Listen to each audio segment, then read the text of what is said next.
Namaskar. I request the permission of the Honorable Governor to commence the proceedings. With your permission, sir, I may now read the order of appointment of the Honorable Chief Minister. The order reads, the Governor of West Bengal order, in exercise of the power conferred on me by Article 164(1) of the Constitution of India, I, R.N. Ravi, Governor of West Bengal, hereby appoint Shri Shubhendu Adhikari as Chief Minister of the State of West Bengal. Signed by Shri R.N. Ravi, Governor of West Bengal, on 8th May 2026. May I now request Shri Shubhendu Adhikari, Honorable Chief Minister Designate, to take oath before the Honorable Governor.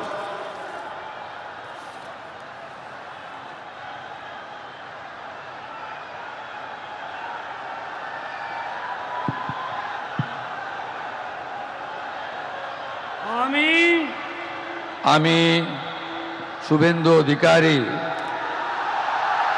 ঈশ্বরের নামে শপথ করিতেছি যে বিধি দ্বারা স্থাপিত ভারতের সংবিধানের প্রতি আমি অকৃত্রিম নিষ্ঠা ও আনুগত্য পোষণ করিব।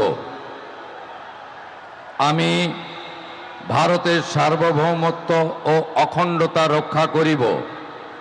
পশ্চিমবঙ্গ রাজ্যের মুখ্যমন্ত্রী রূপে আমার কর্তব্যসমূহ নিষ্ঠাপূর্বক এবং বিবেকসম্মতভাবে নির্বাহ করিব এবং ভয় বা পক্ষপাত, প্রীতি বা বিদ্বেষ রহিত হইয়া সকল শ্রেণীর জনগণের প্রতি সংবিধান ও বিধি অনুসারে ন্যায় আচরণ করিব।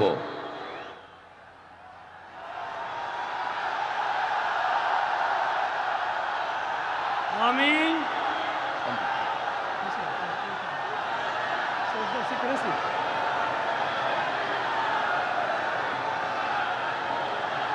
আমি শুভেন্দু অধিকারী ঈশ্বরের নামে শপথ করিতেছি যে পশ্চিমবঙ্গ রাজ্যের মুখ্যমন্ত্রী রূপে যে কোনো বিষয় যাহা আমার বিবেচনার জন্য আনিত হইবে বা আমি জ্ঞাত হইব, তাহা মুখ্যমন্ত্রী রূপে আমার কর্তব্যসমূহের যথাযথ নির্বাহের জন্য যেরূপ আবশ্যক হইতে পারে তদ্গতিকে আমি প্রত্যক্ষ বা পরোক্ষভাবে কোনো ব্যক্তি বা ব্যক্তিগণের নিকট জ্ঞাপন করিব না বা প্রকাশ করিব না।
মুখ্যমন্ত্রী হিসেবে শপথ গ্রহণ করলেন শুভেন্দু অধিকারী।